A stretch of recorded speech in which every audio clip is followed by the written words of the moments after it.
it's gonna be cool. The topics and opinions expressed on the Dudes and Beer podcast are intended for an audience of 18 and up and are solely those of the host and guests. They neither reflect the opinions or values of either the sponsors of Dudes and Beer or your mother. I mean, seriously. Have you ever heard these guys? They'll talk about anything. Whoa, hey, you think they're gonna show it? They'll probably just blur it out. Whoa, check it out, Beavis.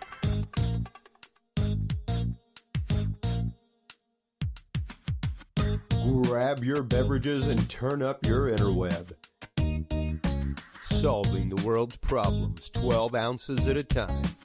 It's Dudes and Beer.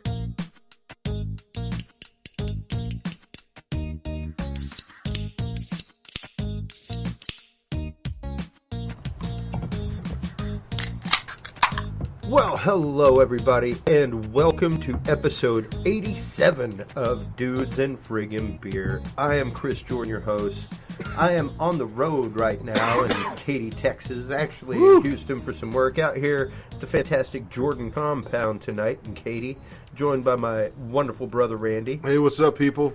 We're going to get a little deep on y'all tonight. You know, I've been doing other Thinking Deeply episodes, things like that, and there's just been some amazing stuff in the news of science and things like that have come out, and Randy and I always tend to go that route. We always tend to get a little philosophic and a little scientific with things. So tonight we're going to be talking about the dangers of playing God in a modern scientific world when we get back from this message from our sponsor. Hey, are you a musician? Do you play guitar, bass, or synthesizers? Are you a studio engineer looking for that different sound? Well, fret no longer. Austin Hot Mods is there for you. From Boss to Ibanez, DoD to EHX and more, Austin Hot Mods provides over 50 different modifications and customizations to some of the most popular guitar pedals on the market, from vintage to modern. So if you're looking for that boutique custom sound on a Craigslist budget, look no further. Contact Austin Hot Mods today and mention that you heard it here on the Dudes and Beer podcast for 5% off your first guitar pedal modification. Visit them online at austinhotmods.com. Texas owned and operated and home of the Mod of the Month deal. That website again is austinhotmods.com. And we are back, folks. So, right. Well, let's start getting into it, because there's been so much that's happened in the world of science over the last few weeks, and that's just really mind blowing. And to me, comes into the realm of us really kind of playing God with stuff, you know. And I've said for years that, you know, I understand genetic research. I grasp genetic modification of certain things. I don't mind making a crop less resistant to drought, but whenever you start making it make its own pesticides and things like that, you might just end up like extincting bees. You know, or people, because we don't really know what happens. Like our genetics and our epigenetics are two things that actually work in concert and against each other at the same time. You know, and our epigenetics has a lot to do with, like, you know, if you eat a lot of sugar, your children may be prone to eat a lot of sugar. Right. You know, stuff like that. Sure. The more that happens in a family line, the more penchant for that comes about. Same thing with alcoholism, addiction, all that kind of stuff. Yeah. There's no doubt that, you know, what we eat, what we consume, what we breathe. Yep. As I smoke a cigarette. Right. You know, all this stuff around us in our environment and stuff we purposefully put into our bodies, you know, it does affect us. And not to say that it will cause, you know, horrible genetic mutations within a generation. No.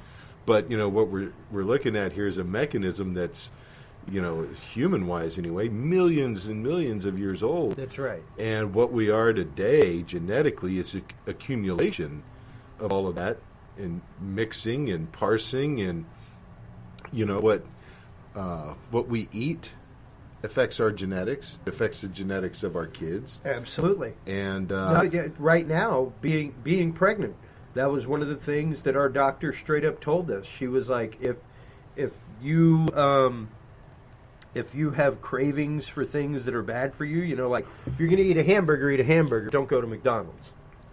Right. Don't try to stay away from preservatives and things like that because your child will actively crave those. Right. Yeah, there's this thing, and I don't pretend to know the full, scope of it, but it's called bioaccumulation. That also takes place. You're talking about, genetically modified crops. Yeah. This is stuff that we accumulate within our body, and it stays with us. So it's not like you can say eating, say, natural and hormone-resistant beef is... Yeah, hormone-free beef. Thank you. Hormone-free, hormone-resistant would be genetically engineered, maybe. It would have to be. It would have to be. When we tinker around with the genetics of our food, that stuff ends up in our own genetics. Absolutely. Whether it's genetically modified or not. Yeah. And so when we start putting in genes and bits of DNA and stuff that is completely foreign to the natural world, yep, we have no idea what the consequences of that will be. Well, and the FDA can't sit here and say, or the USDA or whoever can't say, "Oh, this is safe to eat," because they don't know. Look at the uprising right now as we speak on genetic modified salmon. Okay. Where they literally allowed genetically modified salmon to go out onto the market. You can now go out and buy GMO salmon. They're genetically raised, everything else, and a lot of markets will not carry it. They don't want to carry it. They don't want to touch it. They don't want to be anywhere near it. Right. Because they want their product to be pure, fresh salmon caught out in the wild or farmed, one of the two. Right. But and that's been a lot of the thing. A lot of the question is there hasn't been enough testing. There simply hadn't been. Right. You have to test things like that for generations, and not just generations of the animal, but generations of consumption as well. Exactly. And like you said with the bees, you've got, if I'm not mistaken, it's genetically modified corn crops that are, have been linked to killing off whole populations of bees. Yeah, the bumblebee is now on the endangered list. Because, this genetically modified... The hippies told us this shit fucking like 30 years ago, people. Right. Sincerely, they did. The pollen from these genetically modified animals is not natural. Yeah. And, is not processable by them. The bees can't process it right. And the bees can't process it right, then they're going to die. Yeah, they have nothing with which to feed their young or to feed themselves off of. Right. Yeah. I mean, it's it's a horrible, horrible slippery slope that we allow ourselves to get into. Yeah. You look at the benefits of it, or the supposed purposes of it, is to feed a growing worldwide population. And even looking at it in the medical side, I'm not opposed to genetic therapies.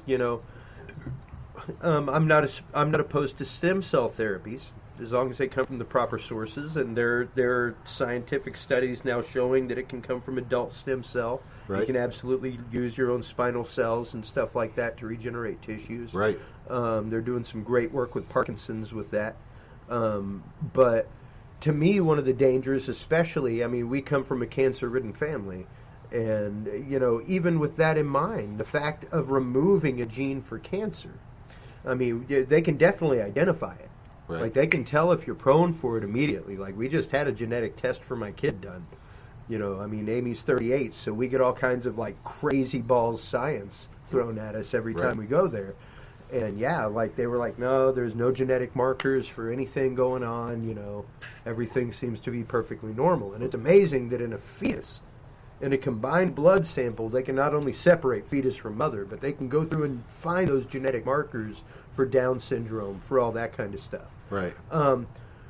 To remove the gene for cancer, who knows, maybe 3 generations down the line, we lose melanin and can't go out in the sunlight anymore. Right. Who knows? Who knows? Right. We don't know.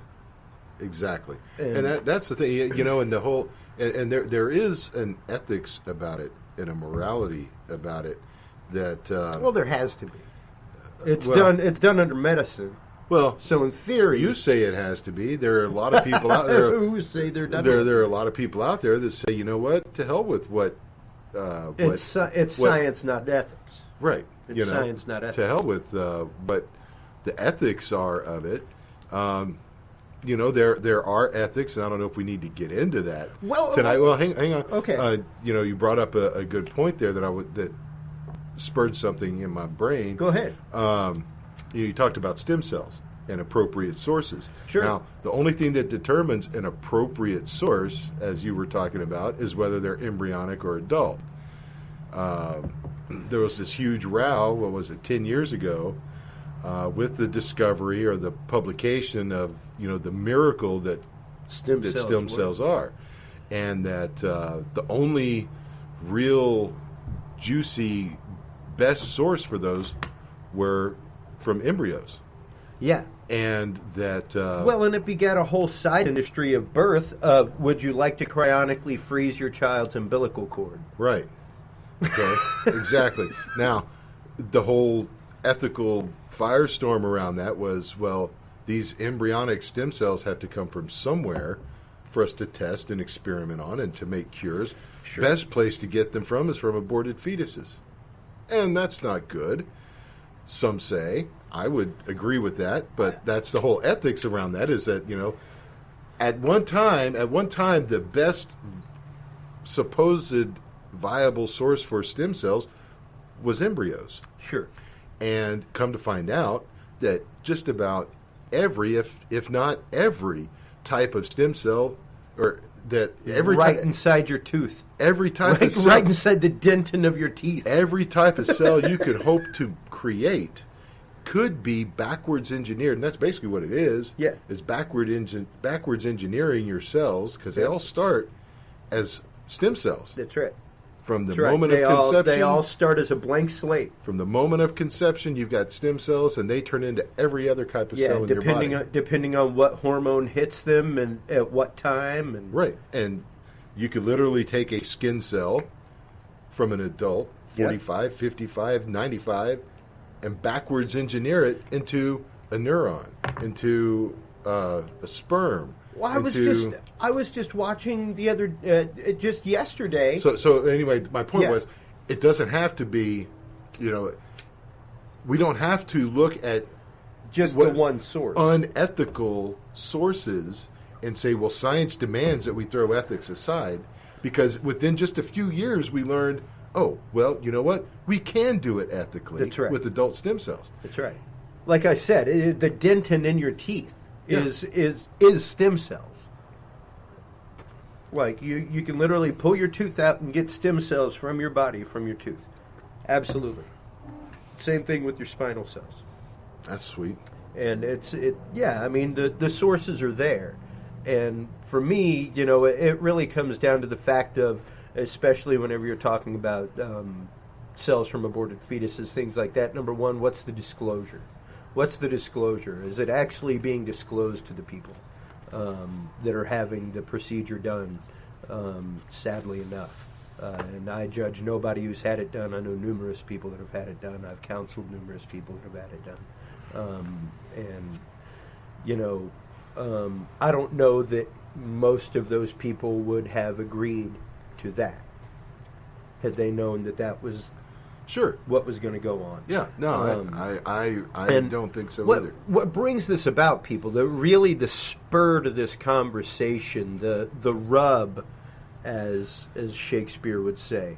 What brought this about was a recent article that came out today. I was on my way to work this morning and heard this on the news, and there was a philosophy professor of ethics from University of St. Thomas, Randy's alma mater, and the article is from the Daily Mail. Babies made without mothers, quote, will be coming sooner than we think, unquote.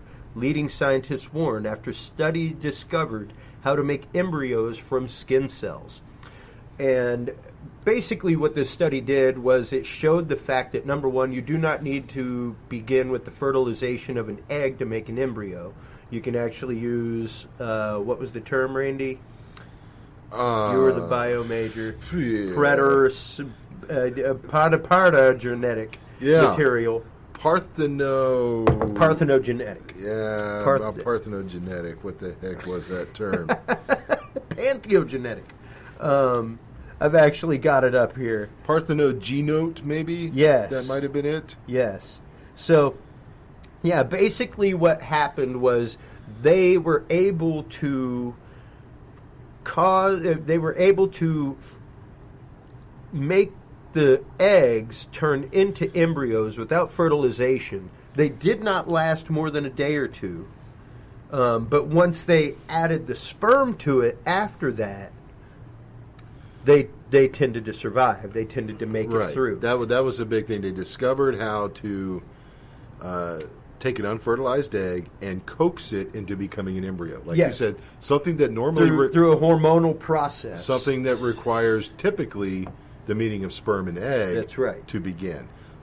So they weren't able to make the unfertilized coaxed eggs into viable embryos, but they could turn them into an embryo and then quickly inject sperm into them and fertilize it that way. And then this was all done. And it became viable. This was all done in mice, by the way. Yes. And the majority of them, yes, became viable, healthy mouse pups. Yeah. And so what the article is saying is that using the same techniques, it's theoretically possible to take any other type of somatic cell, skin cell, exactly, whatever, and coax that into becoming an embryo, and fertilizing it. So you don't have to have an egg. That's right. You could make an egg out of some other type of cell. Yeah. Which they're saying is a way around involving female reproduction altogether. Mm-hmm. And they're heralding it as a possibility for, gay men to have children that are of their own two genetics and not involving some outside egg. That's right. Or just a general person on his own to fertilize his own. That's right. Cell made from his somatic I'm going to have cell. a bunch of me's. Right. Just kicking around. That'd be sweet, dude. My God, just a bunch of freaking mad geniuses running around, just wiring shit everywhere. Right. That'd be out of control. That'd be unhealthy for the world, I think. More than likely. At least for many, many fireworks stands across the country. Right. Yeah.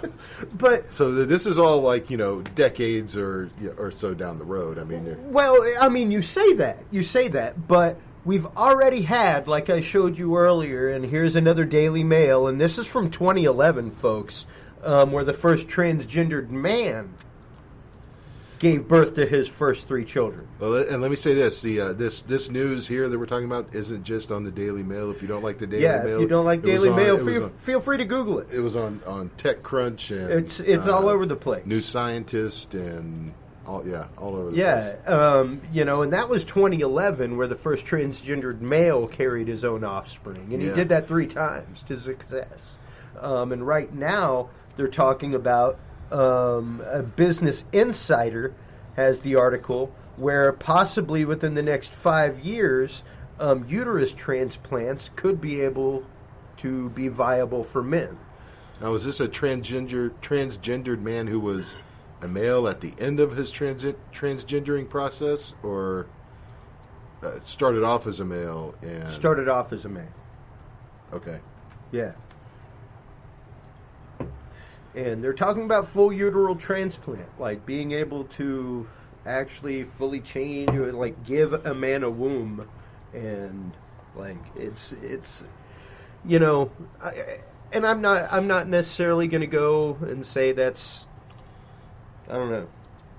To me, that's a little far. I don't know.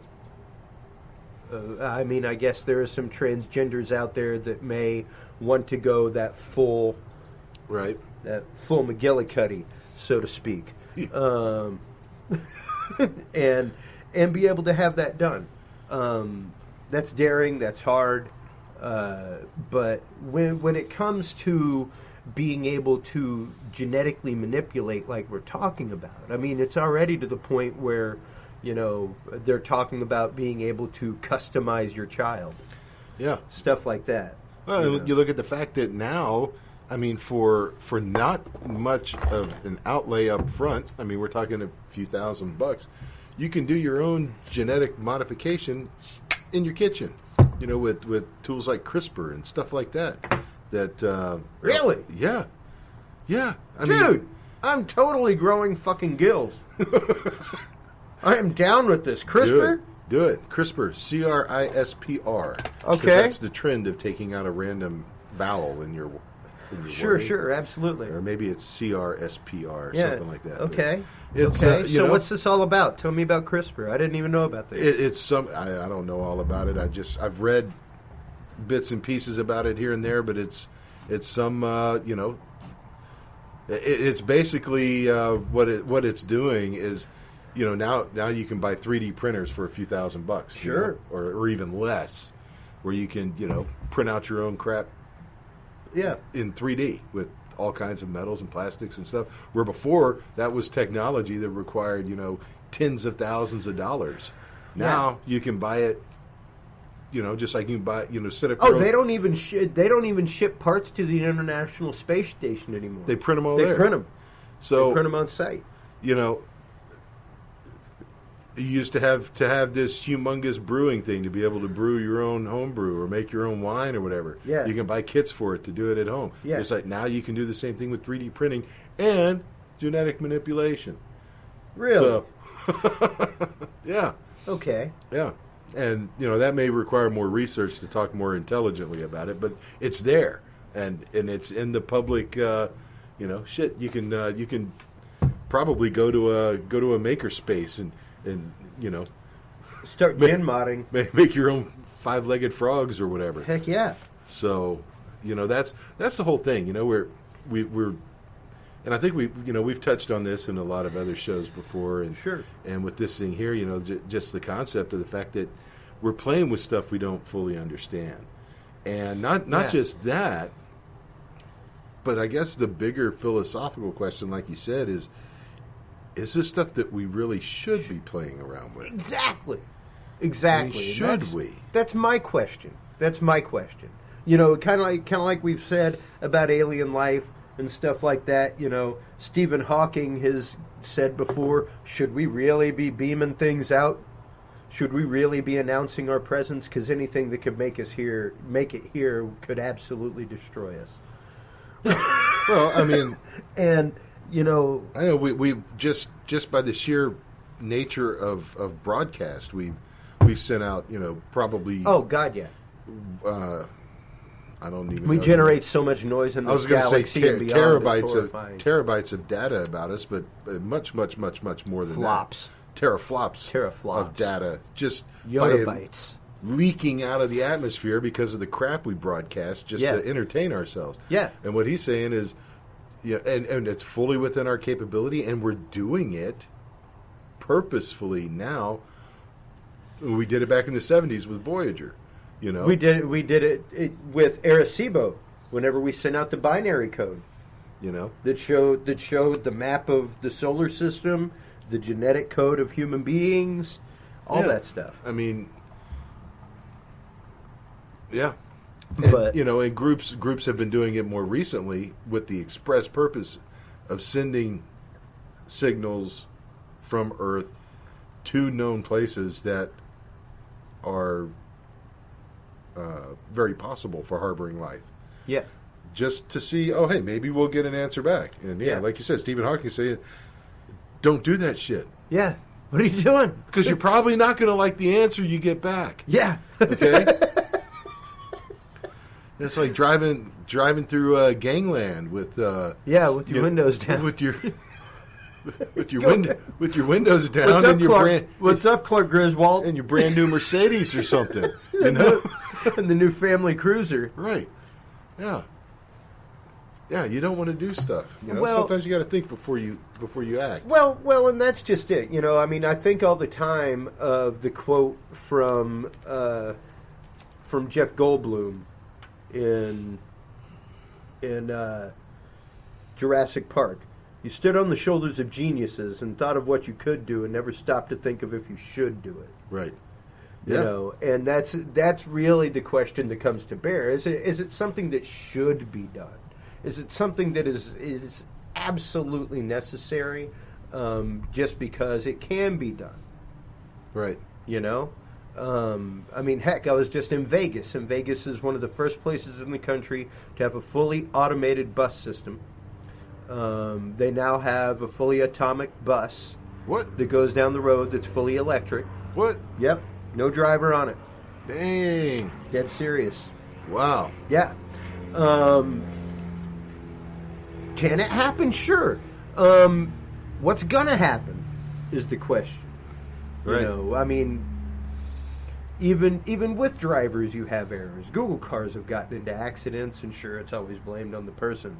But hey, I remember for a while there, Google cars didn't remember how the hell to handle a four-way stop. Right. They were just too damn polite. Yeah. But, and I mean, another thing that's been in the news recently, here in the last month, was the fact that they have, for the first time, recorded a spectral burst of antimatter. They have, for the first time, recorded the spectrum of antimatter and found it. It's there. They got it. Like photographic proof. It's there. It exists. And light spectrum. Yes. Wow. Yeah. Yeah, like there it is. Bam. You know, they got it. Crazy. Pretty incredible. Like phenomenal proof. I mean, you can't ask for more. It's photographic proof of antimatter. It's pretty incredible. So, number one, we artificially created antimatter in order to do that. You got to kind of grasp your mind around that. Yeah. To begin with. It's pretty hardcore right there. That's pretty hardcore to begin with. That means we just made antimatter on this planet. Right. You marry that with what they're talking about in Siberia right now. With, you know, and CERN does all kinds of stuff, but what they're talking about in Siberia right now is an actual matter-antimatter collider. Sure. Well, yeah, I mean, yeah, why not? I mean, let's do that shit on our planet. Yeah, totally. This isn't like the hydrogen bomb revisited where, well, it may ignite all the hydrogen in the atmosphere. Well, let's find out. Well, who knows? Maybe we've done it before. Maybe that's what was behind the Tunguska blast of 1909 or 1908 or whatever it was. 1919, I believe. No, it was right around the turn of the century. Was it 09? I think. I don't know. Could be. I'm wrong about a lot of things, folks. Yeah. Google it. All right, here we go. Google knows all. Google does know all. Go to the Imperial Probe Droid for the answer. I'll give you a Google story. Here's a Google story for you, folks. This is the second time in June 30th, 1908. 08. Large explosion that occurred near the Stony Tunguska River in Yenisei Governorate in Georgia. So, up in the eastern Siberia, flattened 2,000 square kilometers of forest. Now, that's huge, folks. That's like larger than the state of Rhode Island. Completely flattened the forest. Nobody knows exactly what it was. Some say it was a bolide that exploded just above it. Right. There's no iridium, though. No. There's no impact crater. No impact crater. No impact crater. There's a center. Yeah, there is a point of blast. There's a point of blast. There is an epicenter. Nobody, maybe it was something that it, like you said, a bolide or a meteorite or something that exploded a mile above the Earth and just. Yeah, but or it may have been a threefold cross rip where antimatter and matter met at some point and just because we all know when matter and antimatter meet, only one thing happens: destruction. Yeah. Could have been a Tesla energy experiment. Could have been gone awry. Yeah. Who knows? Well, and it's interesting talking about technology like that because we carry around, like I said, the Imperial probe droids in our pocket all the time. When I was in Vegas for the first time, I did a couple live episodes, did a couple episodes of Talking Sound, went back to Vegas, all that kind of stuff. This time around, my wife Amy came and met me halfway through the show. We're walking around. She went up to Vegas to meet you? Yeah, Oh, that's it was cool. great. Yeah, it was super fun. She was there for like 3 days. She got to go see Styx. Oh, nice. Yeah, dude, the crew took her out to see Styx. Styx and Dom Felder from the Eagles. Nice. Dude, she loved it. Oh, yeah. Anyway, we're walking to go to the rock shop over at Caesars, and as we pass by this place called Rock Bar, that's literally just like a rock and roll bar. You know, they got rock music playing all the time. It's a bar, Right. And they got like some cages that people dance in and shit. And Right. they got like a menu, all that kind of stuff. Typical Vegas fair folk. But I was like, last time I was here, I was really, really tempted to come in here and talk to the manager about possibly doing a live Dudes and Beer from Rock Bar. Oh, nice. That would be cool. That'd be dope. We go on, go through my night shift, wake up the next morning. Rock Bar liked us on Facebook. Yeah, nice. I didn't like Rock Bar on Facebook. I didn't visit Rock Bar's Facebook. I was walking by Rock Bar, Yeah. talking with my phone on and my GPS on. So you hadn't gone in to talk to him about I didn't go in to talk to him about it yet. We went in that evening, and I went in and met the head chef, really cool guy, and gave him my card. Told him I'm there twice a year for business. I'd love to come and do a live episode. But we had not been in there. I had not visited the place on social media. Nothing like that, dude. That's some creeper ass Google story shit. Wow. But you did give him your business card when? You said 2 years ago? No. Like 3 days ago. Like after this happened. Oh, After this happened. Oh, Yeah. wow. Yeah, it was crazy. It was crazy. It was like, dude, that's just creepy, man. Like, I showed Amy, I was like, look, Rock Bar liked me on Facebook. She was like, what? Right. Did you like them? I was like, nope. I haven't even been to their Facebook page. Wow. Yeah, so, and it came out a couple years ago from the head of Samsung. If you've had a smart TV for the last 5 years, it's been listening to you. Right. This stuff's out there. The question is, should we have it? Is it necessary? And that's really, the concept to me of playing God in a modern scientific world. Yeah. Well, that plays into it, too. Nothing, and let me repeat that, people, nothing you do on your smartphone is private. Nope. At all, in any way, shape, or form. Nope. If you've got your location services on, if you've got your GPS on, even if you don't. Watch an episode of SVU sometimes, see what they find out from your phone. Every time, and I know for a fact, every time you use Google's Siri, what is it called? I don't know, Google Now. Okay? Yeah. You use Google Now, or if you use your voice recognition to type a text, Google keeps a vocal Everything. record of everything. And you can look it up. Everything, yeah. You can go into your Google history. You have to do it from a computer, not on your phone. You do it from a computer. You go into your history, and it's got a recording. Google has kept it of every single thing you've ever told to your phone. Yep. Everything. And I know Apple's got that shit, and they probably yeah. don't give you the means to go through and delete it. You can supposedly delete it on Google. Oh.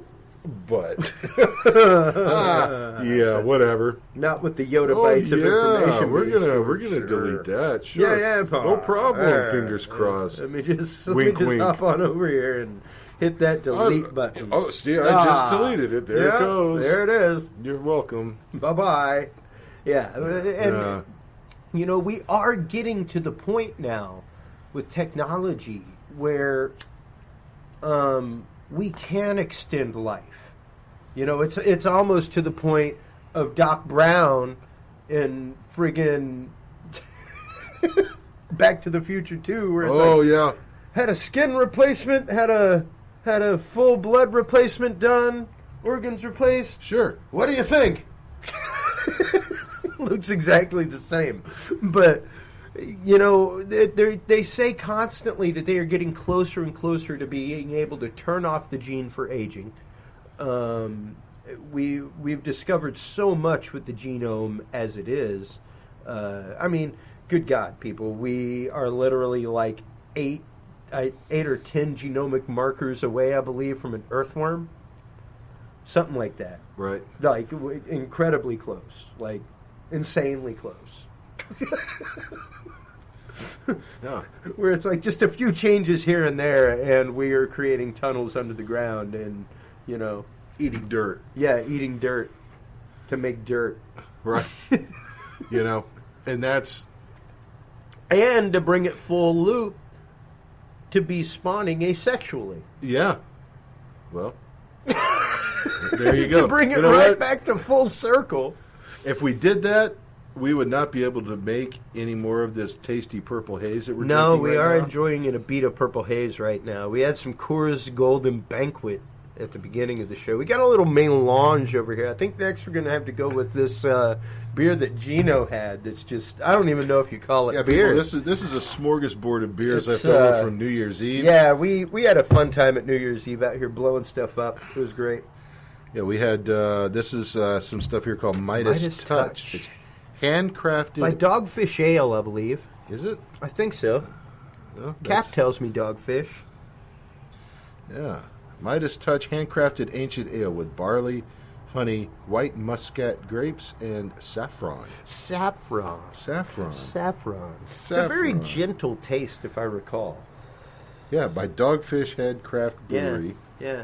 I recognize that cap anywhere. Dogfish Milton, Head's good Delaware. stuff. Delaware. Hey, look at me. I'm in Delaware.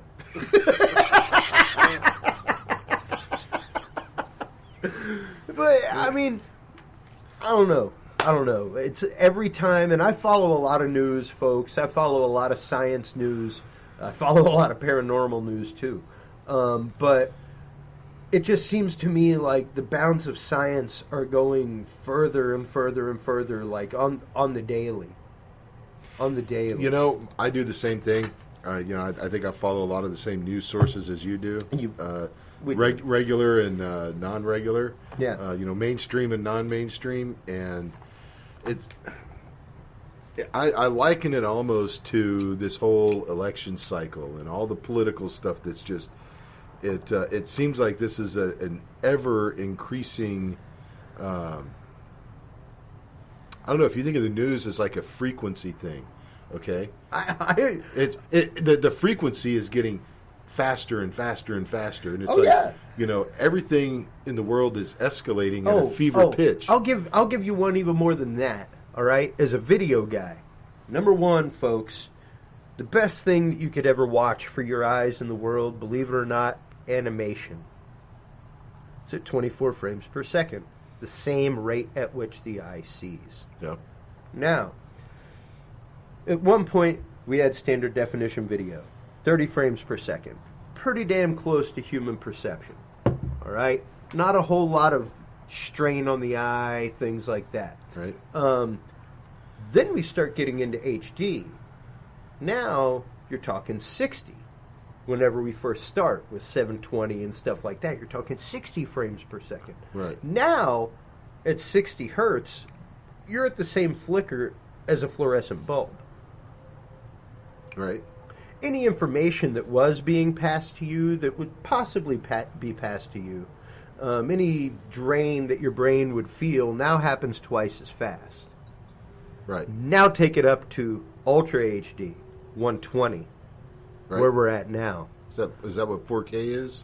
No, 4K is beyond that. Okay. Yeah, 120. You remember whenever you got your HD TV, and this probably happened with most of you folks, where you were like, oh my God, this is like way too real. It looks like I'm watching a friggin' video camera. Like, this is horrifying. Right. Everything looks like a soap opera. Right. That's because it was at 120 frames per second. Okay. You lower that down, and it makes it more natural. And your and brain fluid. can process Your it. brain can process it a whole lot easier. Right. But at 120 frames per second, I'm here to tell you, as someone who studied subliminal psychology, Yeah, I was you're getting gonna that. you're gonna I know where you were going with that. you're gonna be able to get a whole lot more information in there. You're Sure. gonna be able to put the brain into literally that hypnotic 60 hertz state twice as fast. Right. And pass through a lot more information that the brain can't even hope to consciously process. Exactly. Right. Exactly. If you thought maybe you'd catch a frame of drink Coke out of 30, or even which is documented. Even the one dick frame in the cartoon movie that Tyler Durden puts in, just one frame out of 30. If you think that's going to happen, they're like, you see it, but was it really there? At 120, you would never see it, ever, ever. And at 4K, you're definitely never going to see it. Right. So, and that's just my conspiracy on that. But it is the fact of technology has brought us to this point. We've been everything has moved this way. You have no choice but to upgrade. And yeah, like people note it all the time. Eye fatigue, everything else, the frame rates of our phones, right? All that stuff. That HD frame rate literally makes your brain tired faster, and it wears you down faster. Yep.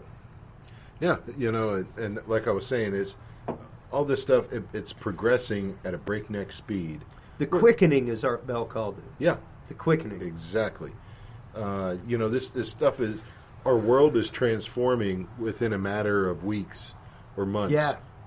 Where there's a new advancement that takes us into a completely new direction in no time, and it's building exponentially. Yeah. To the point where this thing that Raymond Kurzweil and all these other guys are talking about, this singularity, absolutely, that's approaching. The eventual merging of man and machine. It will be here, and we won't even know it. Yeah. Or it'll be here in such stages that, we accept this, we accept that, we accept this. Oh, sure, no problem. Stick a chip in me and monitor me or whatever. Yeah. And well, stick a chip in my bank card. We'll start there. Yeah, right. Fuckers, I hate that shit. But pardon my language as we get deep, folks. But that's the thing, is that it almost seems like we have no choice in it. Yeah. Okay? And well, and that's just it. Where does the consent come in? Where does the public consent for this come in? There is no public consent. And that's definitely true. I mean, there is none. No one's giving any kind of pretense that there will be. Yeah. This is just going to be the way it is, and whether you, average listener, like it or not, within 10 or 20 years, there'll be babies being born that have no biological mother, or biological female DNA in them whatsoever. Yeah. Ooh, think about that. Number one, just think about the development of the brain, all right? I mean, there are studies done, and it's a fact. I don't know. How's this saffron beer? It's all right. Is it good? It's okay. It's a little interesting. A little off on the back palate, but I just followed it up after an Abita with no water. Yeah. So, I was expecting Abita. My brain saw purple bottle. Right. Went for Abita, and that is not what was there. Even though I physically opened it. That's how the brain works. Right. Creature of habit. That's Empty it. beer, crack new beer. That's right. But there, amongst boys especially, there is actually a chemical bond that takes place in utero between the mother and son. Yep. And it's wild. Like, all kinds of shit is shared that's not shared between female and female. Which when you think about it, as you grow older, really kind of sets up the whole mom against daughter thing, and sets up that that preternatural and people don't get Freud wrong, folks. The whole thing about the Oedipus complex goes both ways, and the whole concept is this. It's the fact that we, as boys, are in competition with our fathers for the love and affection of our mother. Thus is the same for females. Yeah, it's called the Electra complex on the other side. Exactly. Yeah. Exactly. And it gets extrapolated into everybody being attracted to their mom because of Oedipus and stuff like that. Right. Literally, it's us looking for the affection of our mother and fighting against our father for that affection. And it's really our first, like, male combative experience, like, you know, rams fucking button horns and, you know, Sure. stamping their ground. Yeah. And it's the same way amongst women, like you said, the Electra complex. Yeah, with daughters and Yeah. and But dads. it's interesting that this starts in utero. Well, that's that would sound fanciful or phenomenal, except that just a few months ago, I read an article. I don't know if I referenced it on here or not. I may have mentioned it to you at some point, but Which one? there has been proof gathered, some kind of scientific study or whatever, showing that the fathers of children change the brain chemistry of the mother when children are conceived. That the So I'm basically controlling Amy's brain right now. yes, All right. or Okay, I'm down with this. or making her crazy.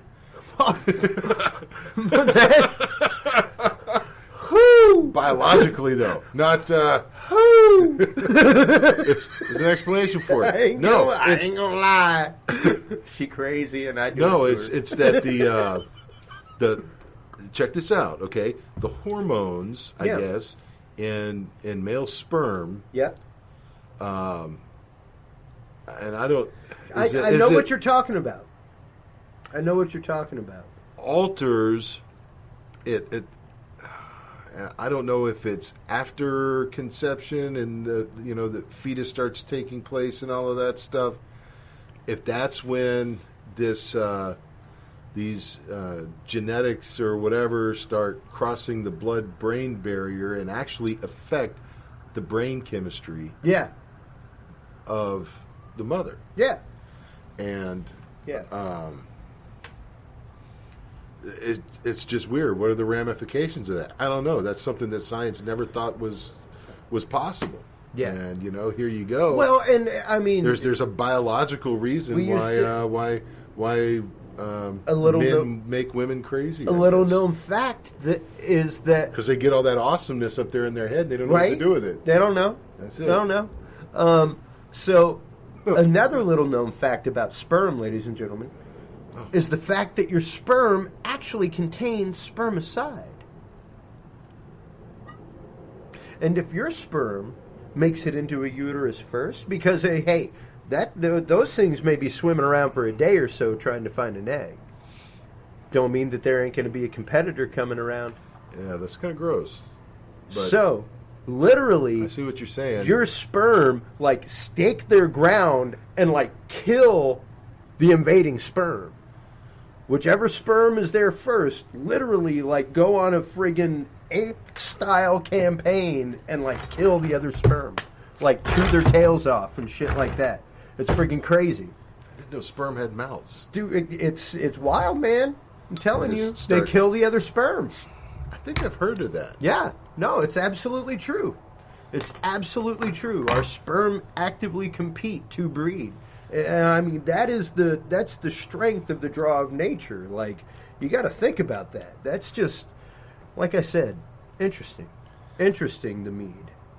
Thank you for the touch of Midas, Eugene Cantu, as we talk about sperm. Yeah. Yeah. But those are the things that we're discovering in science. Those are the things that we're finding out.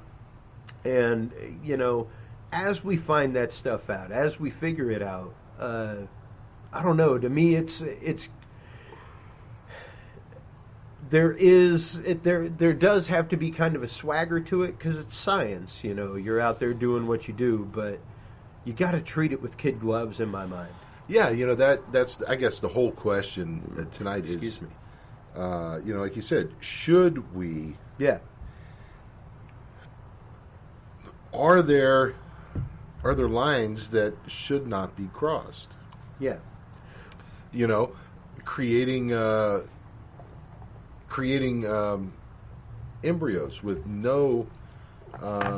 We've already created chimeras and stuff like that. And should that stuff be done? At what point should we say, genetic manipulation of crops should not be done? Mm-hmm.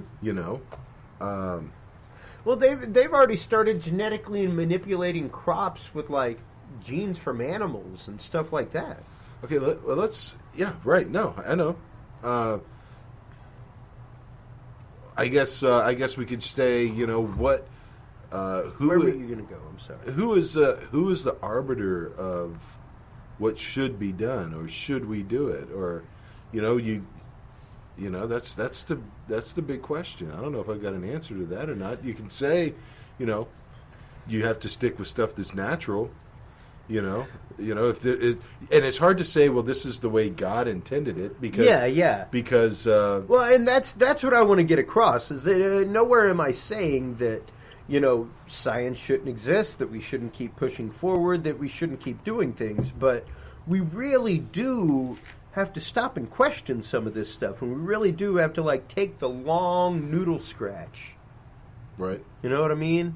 Hell, man, there are decisions in life that I take the long noodle scratch on, and they ain't nothing like this. Right. Yeah. They ain't nothing like playing with the genetics of humanity or anything like that. Yeah. You could say, well, that I guess that's one argument that could come up and say, well, that's not the way God intended it to be. Well, granted, though, here's just a philosophic argument.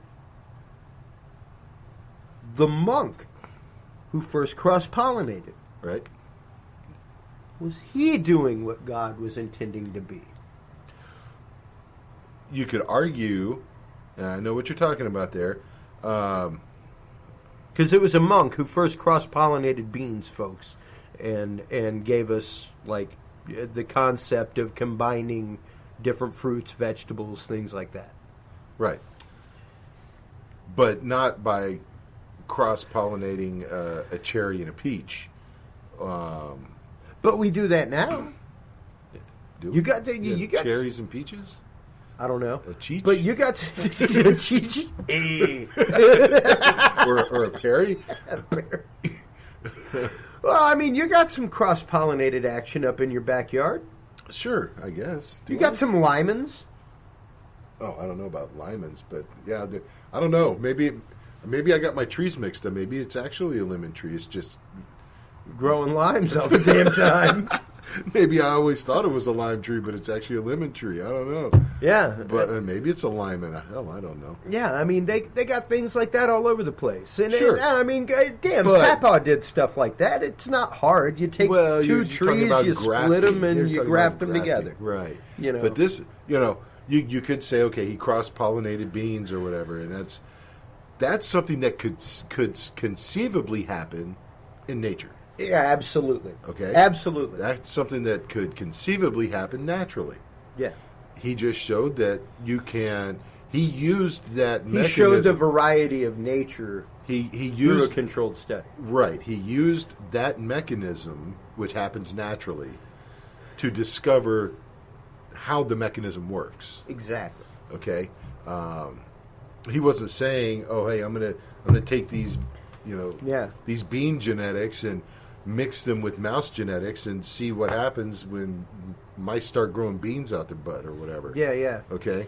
Or I think those are called mung beans. Mung beans.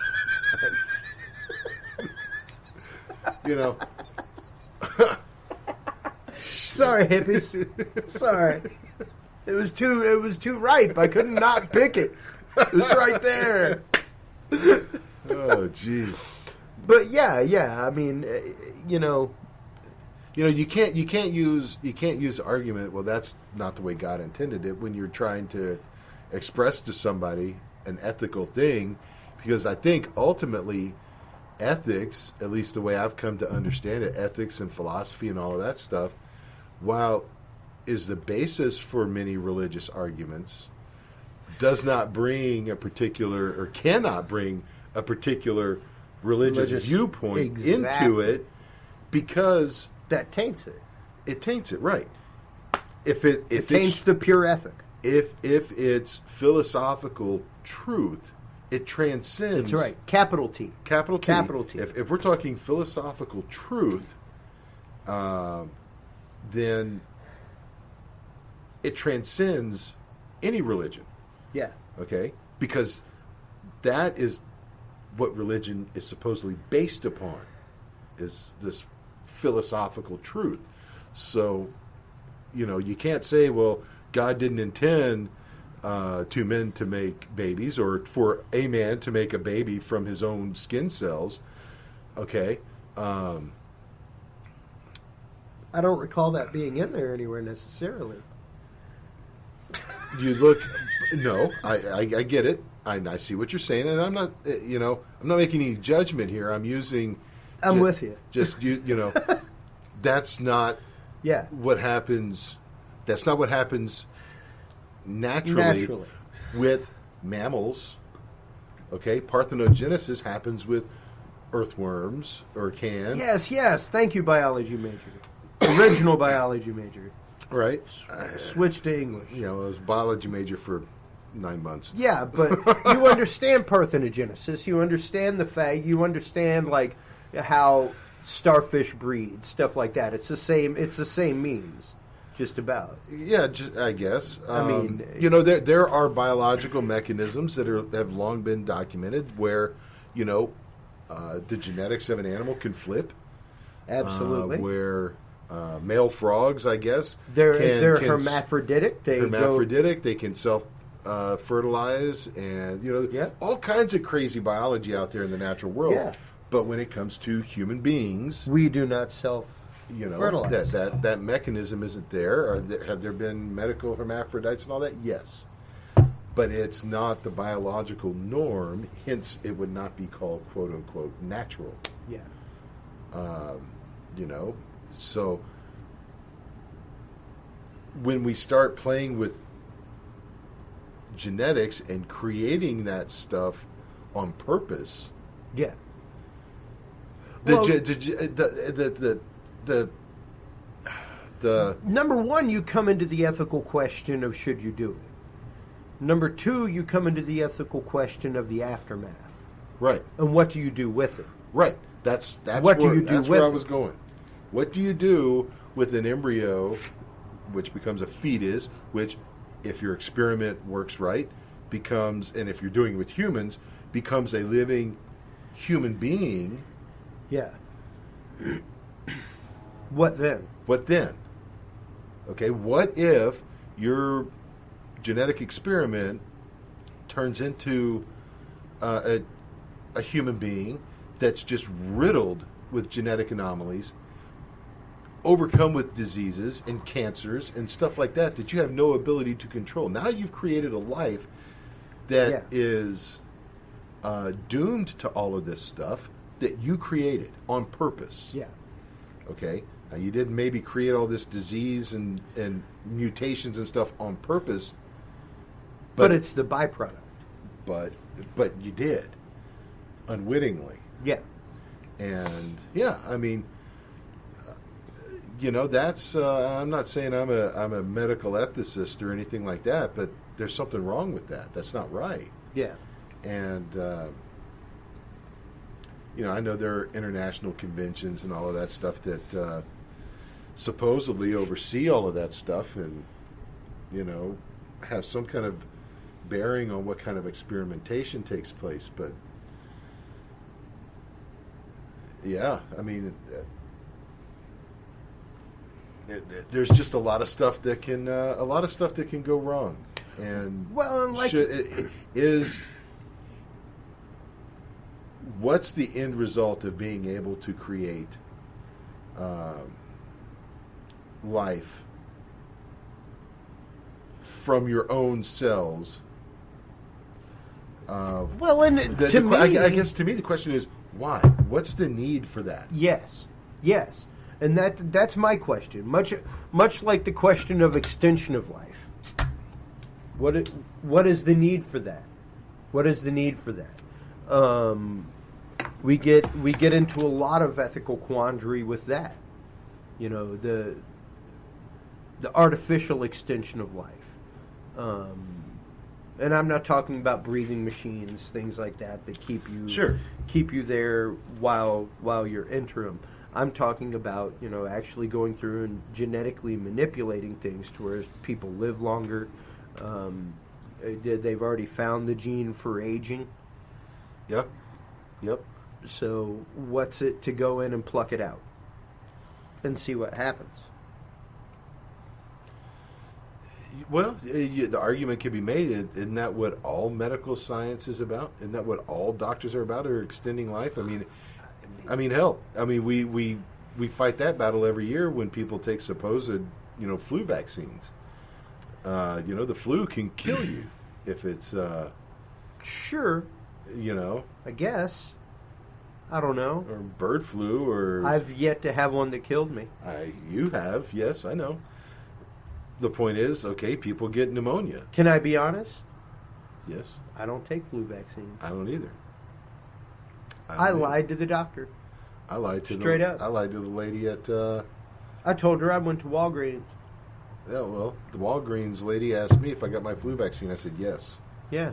Just so I didn't have to hear a sales Well, pitch. and really, it's fucking roulette when it comes to the damn flu vaccine. There's like 20 different versions of the fucking flu, and each flu vaccine only takes care of like 4 or 5 versions of it. So I know. Whatever you may get the ones that are coming out that year. You have no idea.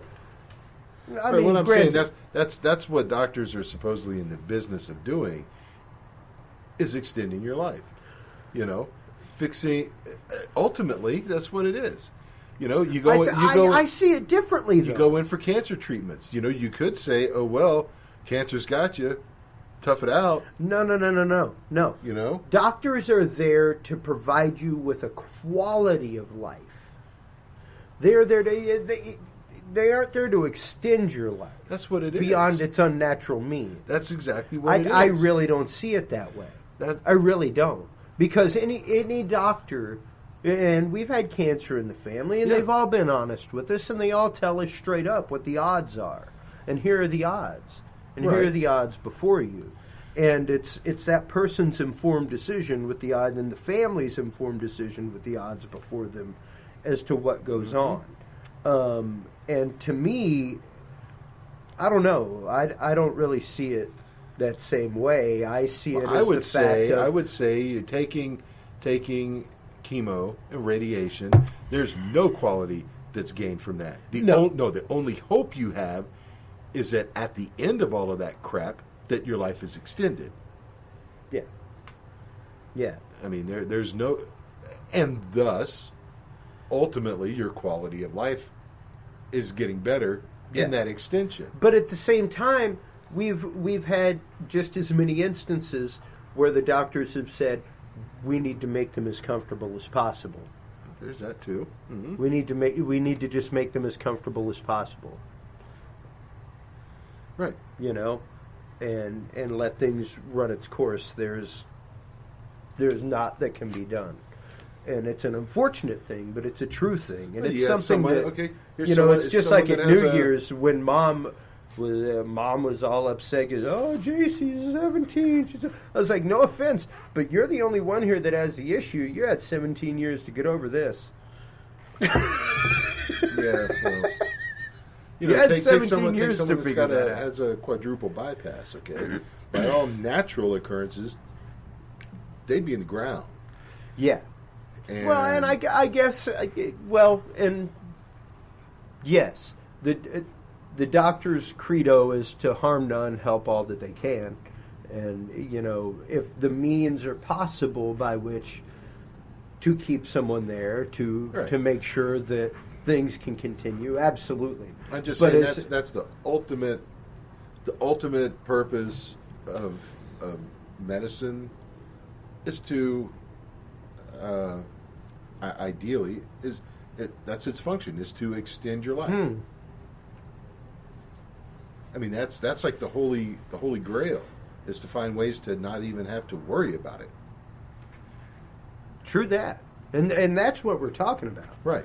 I mean, but the question comes to bear, once again, is that necessarily what should be done?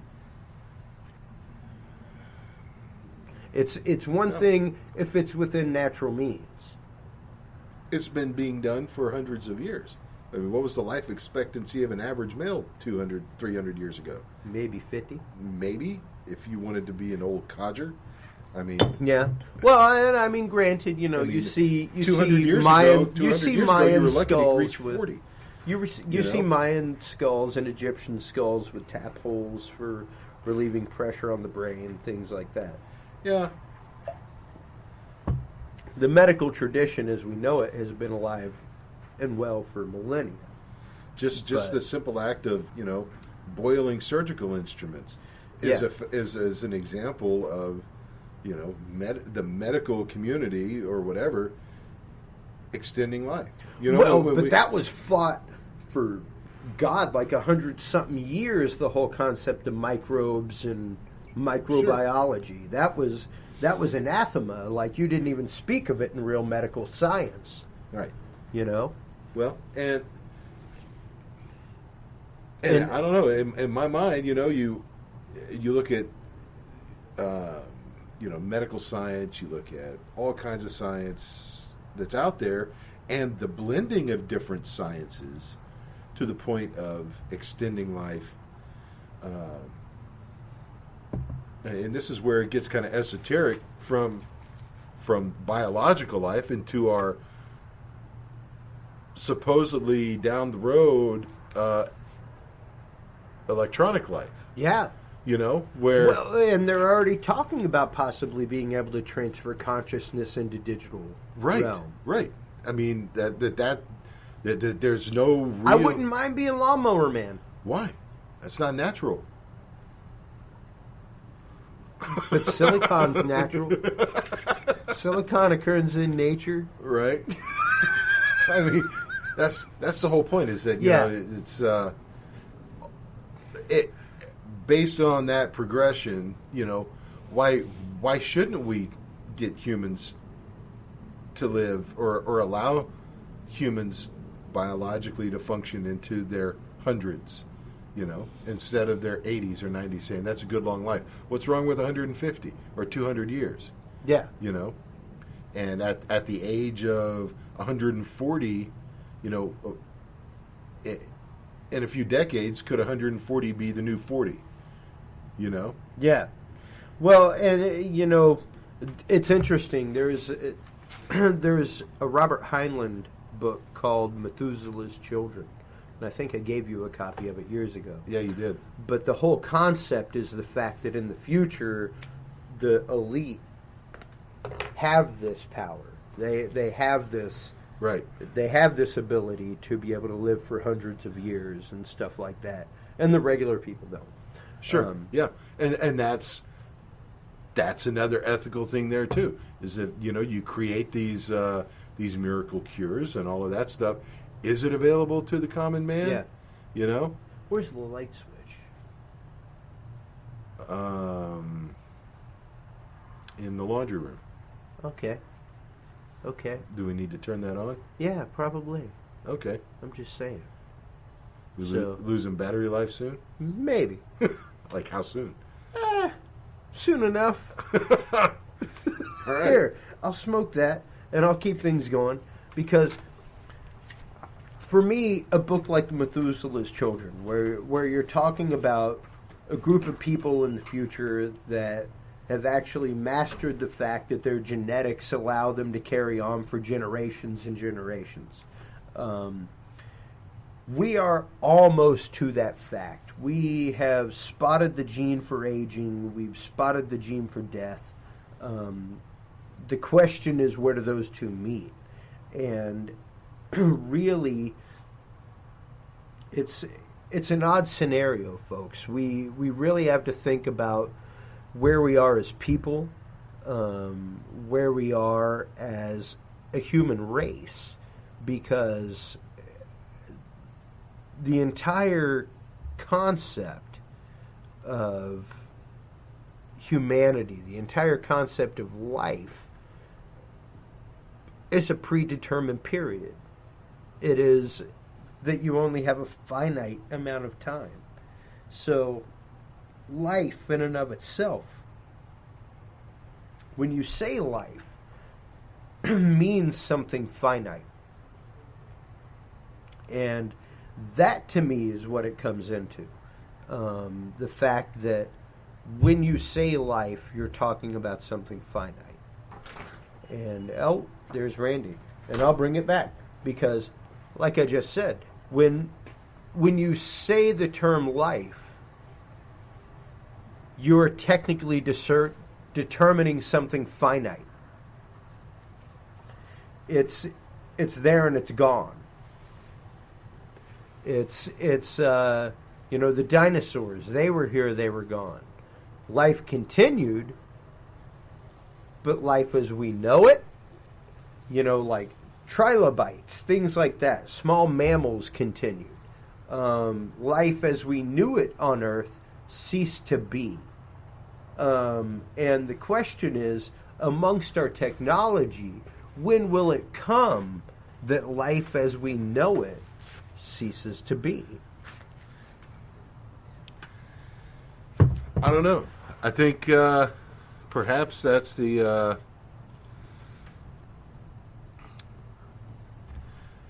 when will life as we know it cease to be? I guess the argument could be made that that it's within our grasp or within our realm, within our capabilities, within our nature to be able to decipher these things and use them in the most ethical way and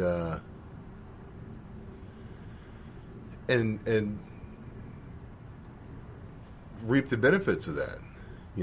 That we're not dinosaurs or trilobites or anything like that. That we've got. No, so far as we know right now, we're the most intelligent things to ever walk this earth. And with that, as we know from Spider-Man, with great power comes great responsibility. That's right. We have the power to unlock these things. We have the power to unlock the atom. We've got the power to do all kinds of stuff. It's what we do with it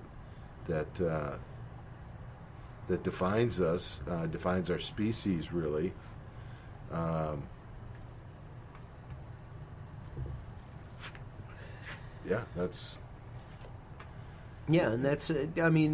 that's just it. When we get to a point technologically that we're literally changing ourselves as a species, right? That we're literally redefining the species. I think that's where we might be getting to a point that we really need to take 8 steps back. Yeah. I think about Star Trek's, the Borg. Yes. In Star Trek, okay? Yeah. Where, if I have the lore correct, they were a race that began this quest to constantly improve themselves and to extend themselves and merge themselves with machine and with other species and all of that stuff, to the point where they completely abandoned themselves to something that was not themselves. Well, and they lost their humanity. They lost who they were as a people to begin with, right? And became this conglomerate, right? And it's where it seems like the only one with any free will is the queen. Yeah, yeah, the one in charge. And it's interesting because I brought that up to somebody not too long ago at a conference that I worked, where we were talking about the whole concept of the slow degradation of society, the slow forgetfulness, the easy forgetfulness of society. And I was like, a prime example of that is the Cajun people. You look at the fact of, and I want to get a copy of it, but the copy of the kid sitting in the corner with the dunce cap on, with the words, "I will not speak French in class," and literally within a generation and a half, an entire culture in America that is distinct to America, only exists here. Right. Is all but lost. Yeah.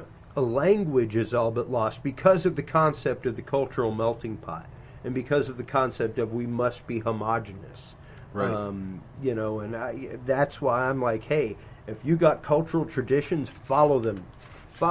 Right. Keep them up. Those are the things that keep you going in life. Those are the things that keep you together as a society. Those are the things that, help bond you. And, I can't see that as any different than trying to remove genetics from humanity as to trying to remove culture from humanity. The two are just the same to me. When you try to remove culture from humanity, you tend to distill down what somebody is, and you no longer have the purity that's there.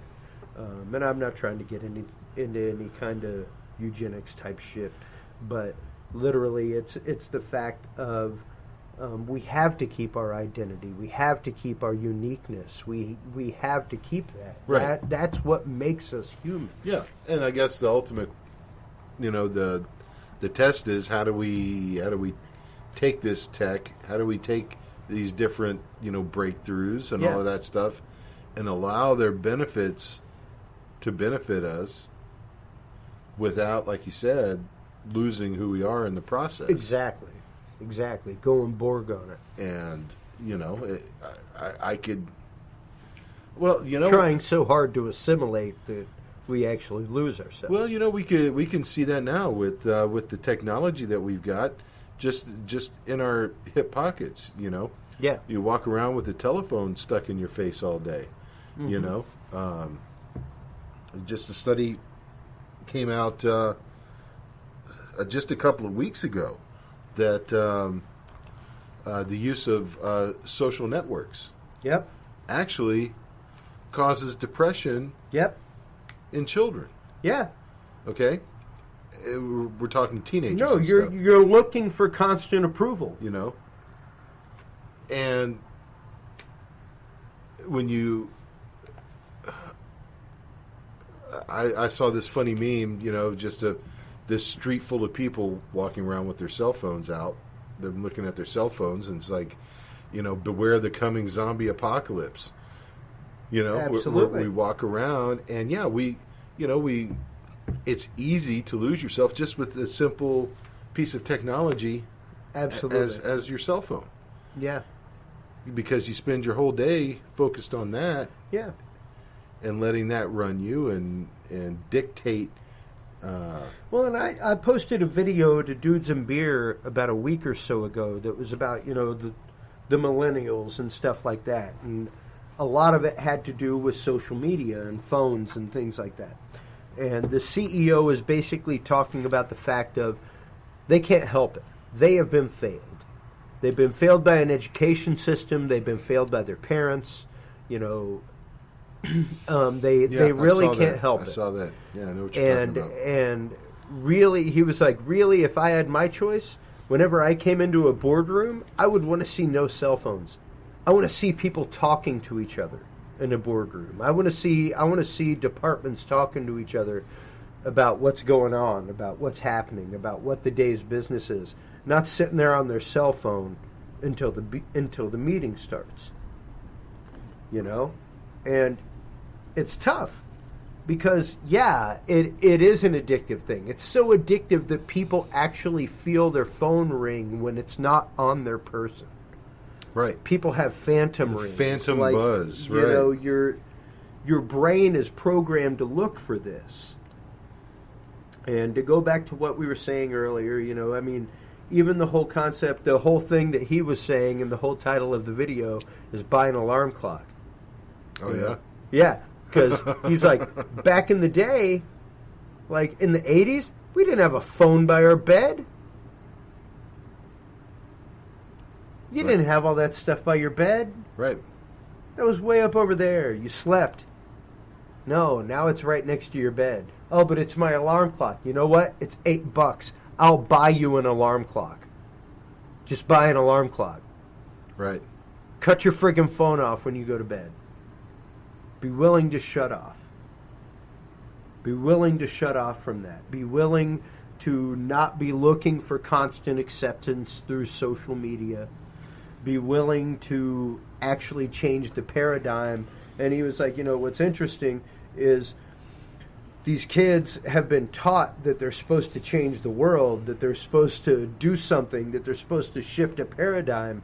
And they come to work at a company, and 6 months later, you're like, how's it going? Six-month interview, how's it go? Well, I don't really feel like I'm making an impact. Well, you've been here 6 months. Right. What kind of impact do you really think you would make? And that's the concept that we brought about with this in society, I think, is this quick fix, this idea of something right now that is the solution instead of a long scoping solution that solves things in the long run. Yeah. Yeah, I think, he mentioned in that video, the whole concept of, the participation trophy, and and yeah, we've raised kids with an unrealistic expectation that they are super fantastic. Yeah, super fantastic and awesome, and which as individuals they are. Absolutely. But that doesn't mean the world recognizes that, or that the world will recognize that, or your employer will recognize that. And that's just it. Once they get into a corporate field, they're crushed. Right. They're crushed, and their hopes are crushed. So that's yeah. Yeah, and that's kind of the societal epigenetic point of view. That's what we have wrought. That's what we've brought about in such a short time. So right, and nobody intended that. No, that's just something that came about because we had the means with which to do it. Yeah. Okay. And we let that do its thing, and maybe it is something that will evolve once they start having kids, and it'll be something completely different. It's like probably our grandparents bemoaning the fact that we had televisions in every room. Yeah. Yeah. Albeit they were 12-inch crappy black and white televisions. Them damn Ataris. Those damn Ataris will ruin your brains and stuff. And right. I love the meme picture right now that's going around, though, about... Remember when we were told not to sit too close to the TV because it'll hurt our eyes? Right. And then it shows the picture of the VR goggles. Right. Someone wearing VR goggles. Shit, let's put the equivalent of a 120-inch television 2 inches away from your face. 2 inches away from your face. It's got to be great for your eye vision. Right. No, I mean... If you really think about it, that's the most horrible thing you can do. Mm-hmm. And it's got to be. There can't be anything good for your eyes. I can't think of any way. I can't think of any. I can't because you know me. I do a lot of video editing. I do a lot of web coding and stuff like that. And literally, the equation is take 20 minutes every hour. Walk away 20 minutes every hour. That's the rule. Walk away from that screen 20 minutes every hour and focus on stuff more than 10 feet away from you.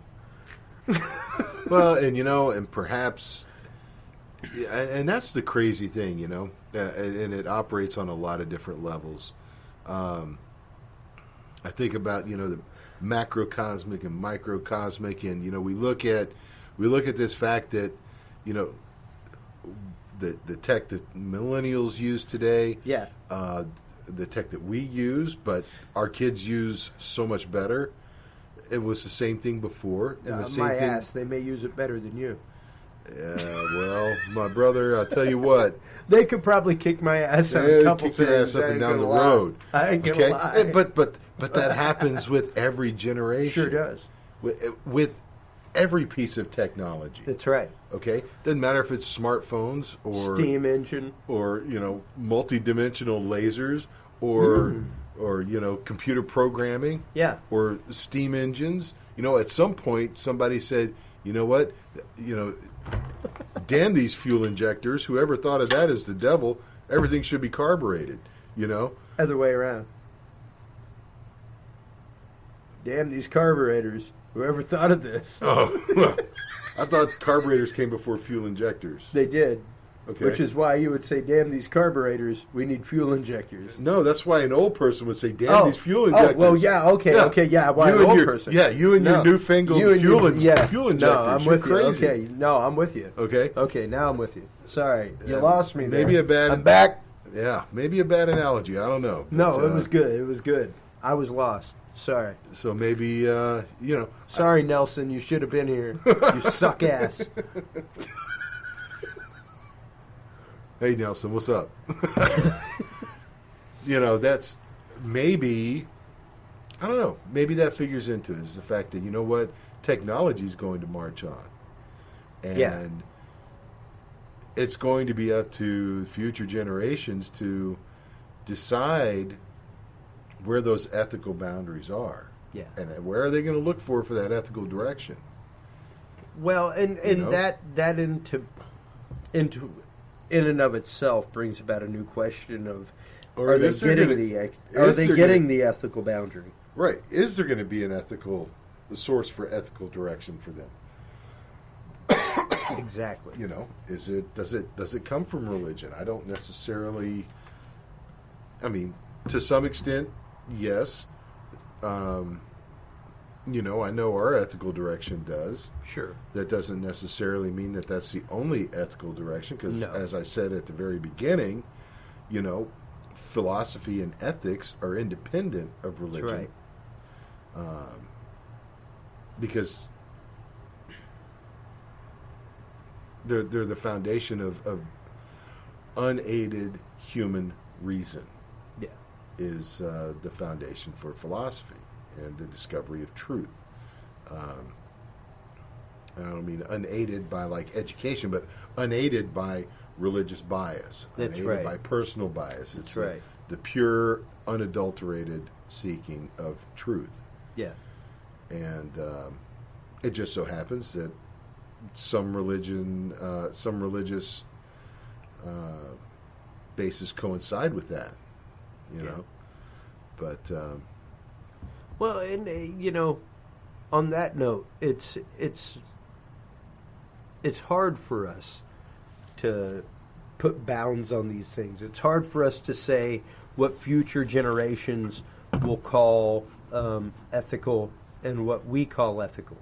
So, I don't know.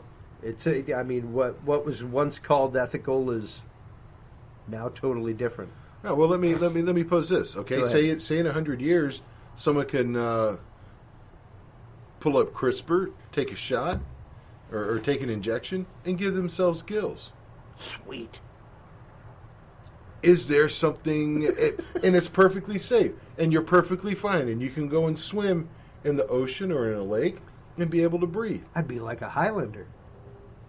And say someone else wanted to say, you know what, I'm going to dial up the genetic serum that gives me infrared vision like a snake. Yeah. Is there an ethical problem with that? I don't know. Yeah.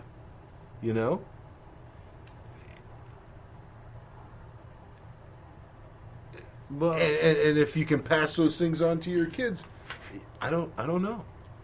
You know? Yeah, and that's where we come to with modern technology. We do come to a lot of ethical question. We do come to a lot of ethical point where it's like, do we continue or do we halt? Do we start? Do we stop? You know, at what point do we find the absolute end? I mean, Right. I don't know that we'll ever find the absolute end. Probably not. And, you know, to me, it's something that we'll always question, and we'll keep questioning. We'll keep questioning it right here on this show. Please download the Dudes and Beer app. It's on the iTunes market, on the Android market. Until next time, can't be good. Be good at it, everybody. That's right. Take Thanks care. for listening to this episode of the Dudes and Beer Podcast. To listen to our live audio streams, tune in at dudesandbeer.com or Spreaker.com/dudesandbeer. You can find our episodes on SoundCloud.com as well as the Google Play and iTunes market. You can also find us on YouTube, Stitcher, and your favorite podcast service. Dudes and Beer is a proud member of the Revolution Digital Group family of podcasts. Thanks for listening, everybody, and until next time, drink responsibly.